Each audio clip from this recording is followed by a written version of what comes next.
I woke up in a dark room, the air thick with the scent of mildew and something metallic. My wrists ached where the ropes had rubbed them raw.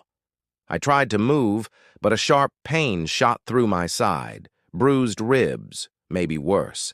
A single, flickering bulb swung overhead, casting long, shifting shadows on the damp concrete walls. I wasn't alone. A figure stood in the corner, just beyond the light's reach. "You're finally awake." The voice was low, almost amused. I swallowed hard, forcing my mind to focus. Who were they? Why was I here? My last memory was of getting into my car, the cold night air biting at my skin. Then, nothing. The figure stepped forward, and I braced myself. Whatever was coming next, I had to be ready. Breathing again, like the weight on my chest had lifted. Just a little. Back at the motel, I settled into a kind of routine.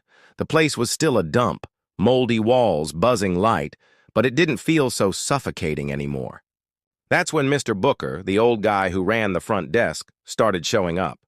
He was a retired teacher, maybe 70, with gray hair and a slow walk. One night, he knocked on my door holding a paper plate with a ham sandwich. "Thought you could use this," he said, his voice gravelly but kind.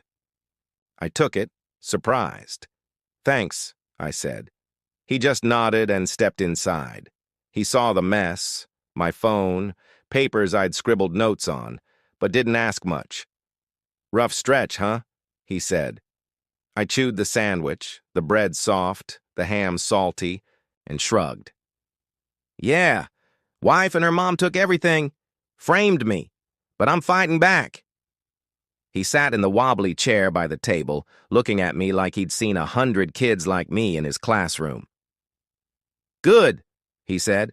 "Don't let their money blind you from your own worth, son. You're more than what they took." His words hit me hard, simple but true. I swallowed, nodding. "I'm trying." After that, Booker became a quiet part of my days. He'd bring food sometimes, sandwiches, a thermos of soup, and once he dragged in an old record player with some jazz vinyls. "Helps the nerves," he said, setting it up. The music filled the room, smooth and low, and I'd sit there letting it wash over me, feeling less alone. Sienna, though, she was the real anchor. She'd call or stop by, updating me on the case. One evening, she showed up with a folder under her arm, her face serious but alive. "We've got more," she said, sitting on the bed while I leaned against the wall. "Bank records match your screenshots. The trust's a gold mine, your inheritance funneled straight to Belle with Estelle pulling strings. We're building something tight." I crossed my arms, the jazz humming in the background. "What's next?" She looked at me, her eyes steady. "We keep pushing. DA's interested now. Fraud's just the start. They're looking at theft, maybe worse. But you've got to keep standing, Jackson. They'll fight dirty when they realize we're closing in." I thought about that night. Belle's hand, Estelle's smirk, the cuffs, and felt my jaw tighten. "I'm not going anywhere." Sienna smirked, standing up. "Good. We're going to take them down, Jackson. Not just for the house, for you." She left, and I sat there with Booker's jazz playing, the sandwich plate empty beside me. I wasn't just surviving anymore. With Sienna's fire and Booker's quiet strength, I had people in my corner. The injunction was just the beginning.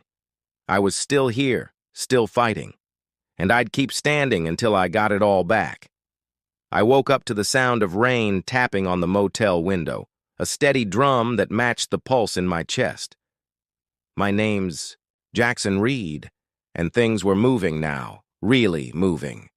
Detective Sienna Ward had called me late the night before, her voice buzzing with something I hadn't heard before, excitement. "We've got a break," she said. Estelle tried to push the house sale through a fake shell identity, but I flagged it. It's frozen, and the DA's all over it. I sat up in the dark, the jazz record spinning quiet on Booker's player, and felt a grin tug at my bruised face. "You're kidding." She wasn't. By morning, I was back at the station, standing, in Sienna's cramped office while she spread papers across her desk like a map to my life. The rain streaked the window behind her, but inside it was all heat and focus. "Look at this," she said, pointing to a document with a name I didn't. "No, Carrington Holdings." "It's a front," she explained. "Estelle set it up to flip the house quick, but she didn't cover her tracks. Bank tied it to her personal account. Sloppy." I leaned over, my hands on the desk, staring at the numbers and signatures. "So they can't sell it?" Sienna shook her head. "Not a chance. Injunction's holding, and this just made it stronger." I straightened up, feeling taller than I had in weeks.